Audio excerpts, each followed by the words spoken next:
Good morning, good afternoon, and good evening out there to all my people in YouTube world, to all my friends, family, everyone who watches these, my subscribers. Couldn't do it without you guys. Appreciate all the love and support that you guys give to me. So like I promised, we reformatting the show, so this is going to be the first video in this series regarding Dungeons and Dragons, DMing, stuff like that. So I want to give you guys like kind of a behind the scenes deal to where you guys can kind of see my thought process and what I'm actually doing to create what I'm creating. So obviously with any DM or any D&D campaign or with people in general, you're going to need books. So obviously this is a really essential resource for any dungeon master. I mean, this is actually a really good addition.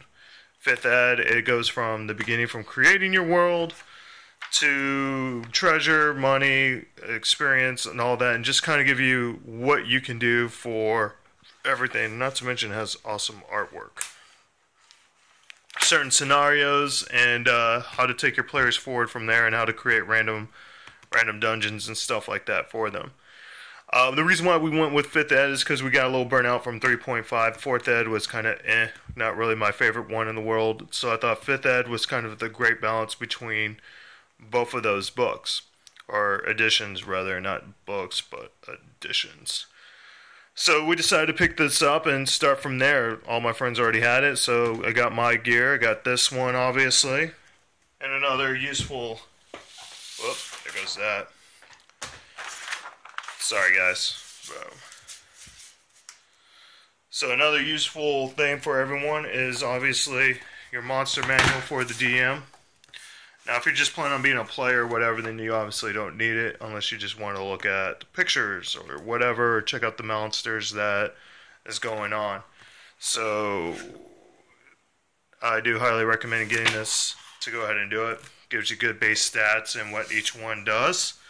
So, definitely highly recommend that.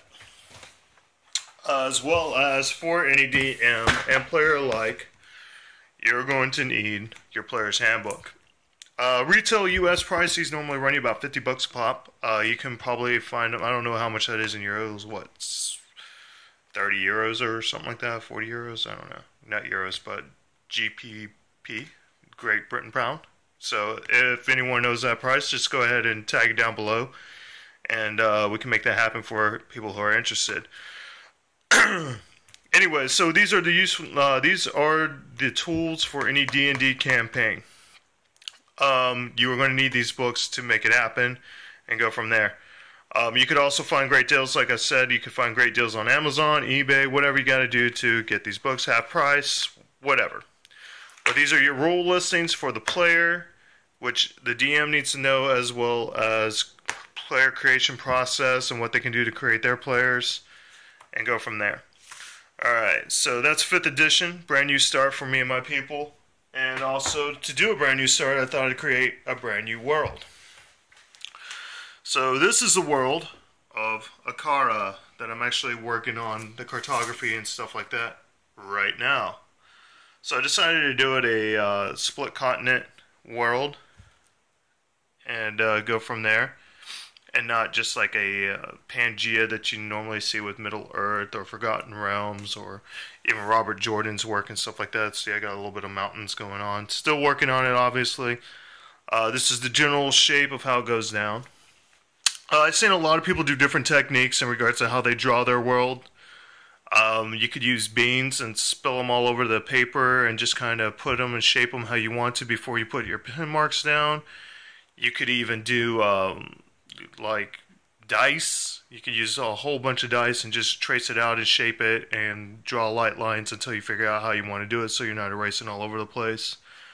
I just kind of went with it. I kind of knew the general idea of how I was going to draw my world, so that's how I came up with it. I like the idea of having an ocean in the middle and having to maybe do some nautical battles later down in the campaign and go from there. So this is my world, the world of Akara. And this is where all the action is going to take place regarding this. Now, it's also important to do your setting. Like what I do for my settings and stuff like that, I'm starting kind of like the middle timeline in this epic fantasy. So this way you could go up or down, depends on how your players feel about some things. If they totally dig your world and they see like this really like this ancient ruin or this ancient battlefield or whatever that, you know, they just run across and they want to know more about it. Draw it up in a past campaign or draw it up in the future or whatever you're going to do, and then have them take off from there, you know, and allow them to explore that, and you just create the events that happen and go from there. So that's kind of like my idea of a good starting point, is doing the middle ground and just building up or down from there. Now, also important, if you guys know D&Ds and Dungeons and Dragons and DM, must have is a little notebook for any DM. I like to take a little notebook so that way I can take it everywhere with me and write down my ideas as I go. Excuse me. So this way, if I'm at work or if I just happen to be walking around or something like that, then this trusty blue notebook has all my notes that I'm doing for the world creation and the scenarios that I'm building for them. So I definitely recommend getting a little one so you could have it on the go. Sorry guys, my map keeps dropping. So definitely recommend having this as you go along. Alright, so let's go ahead and take a look at what's on the table, and we can go from there.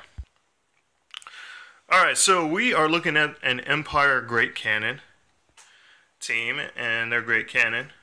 If I can get it to focus. Maybe.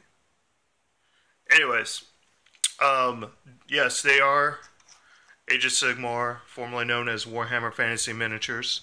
I find that these actually will work out great for just about anything. I mean, obviously you have Reaper, you have Privateer Press, you have a lot of other ones that could probably work with what you're wanting to do. But if you're looking to do like mass armies and have many types of different models of the same unit or whatever, then I recommend going with the Games Workshop. So this is the Great Cannon team. This is actually going to be part of a mercenary company that I'm going to be building.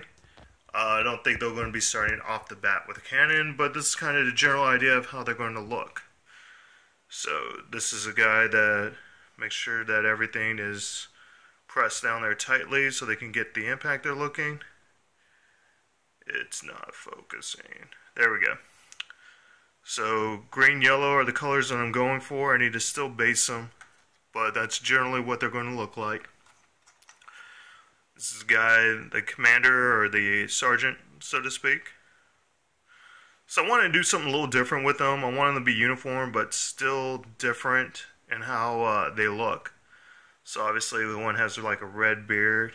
The other one has like black hair, and the way that their clothes are done up are entirely different. But still uniform. So it kind of gives a little bit more character to what they're doing. And this old guy, kind of did him up a little bit differently, made him a little bit of an older guy, lifting up cannonballs and throwing them in there. So I think they've turned out pretty cool, how they look. And obviously, oops, lost the sergeant. And the cannon. So all the effects that you're seeing, the wood grain and everything else, I actually traced that in there. It's actually a smooth piece of plastic because I didn't really like how that looked. So I wanted to give it some texture and make it feel more like a cannon. Edge highlighted a little bit on the wood, kind of give it a little bit more of a pop, and go from there. So yeah, that's what I'm working with right now as a mercenary company. Is the Empire guys. So I kind of jumped the gun a little bit. I apologize. I know I showed you guys like wood elves and stuff like that. They'll be coming up in future episodes in regards to how they're going to look. And you guys will check this out later down the road. But right now I got to get these guys up for part of the first encounter, as well as some chaos guys, so that way my players can get ready to attack them and go to town on them in February. And also there's some swordsman right there that I got to work on as well for my Empire guys. And my coffee cup. The coffee cup was down there. Alright, so let's take a look at some terrain, and we'll continue this in a moment. Alright, so here's the creation laboratory with Jason Alexander right there, and the Timeless Art of Seduction. And this is basically where I do a lot of my creation stuff for terrain. I just went out and bought some more stuff so I can get even further along on this. Some of the stuff you probably already recognized, such as the trees that need to be worked on. I was going to actually get these done like a week ago, but I decided to go ahead and save these creepy trees for a whole forest and show you guys like in later videos and stuff like that and get them done. As well as I haven't even really begun to finish my altar. But I got to do some filling on it, paint it up, and we're good to go. As well as some runes. So that'll be a little bit later down the road as well. Right now I got to work on the metropolis that I'm actually building up on. Going from there. I did go, like I said, I did go to the store. Got me some foam board. Because I need more of that, obviously. I need to go get me some cardboard. Some balsa wood. And some stuffing. Basically what this quilt stuffing is going to be used for is going to be for smoke. So like whenever like fireballs erupt or whatever, or even for Warhammer 40k, whatever, you can use this, paint it up black and stuff like that, and use it as markers as downed vehicles, or, you know, where, like, just battlefield damage and stuff like that. Helps that more towards the story to immerse yourself in. So I got more of that, some card stock, and, yeah, we're going to be good to go here in a little while. So, yeah.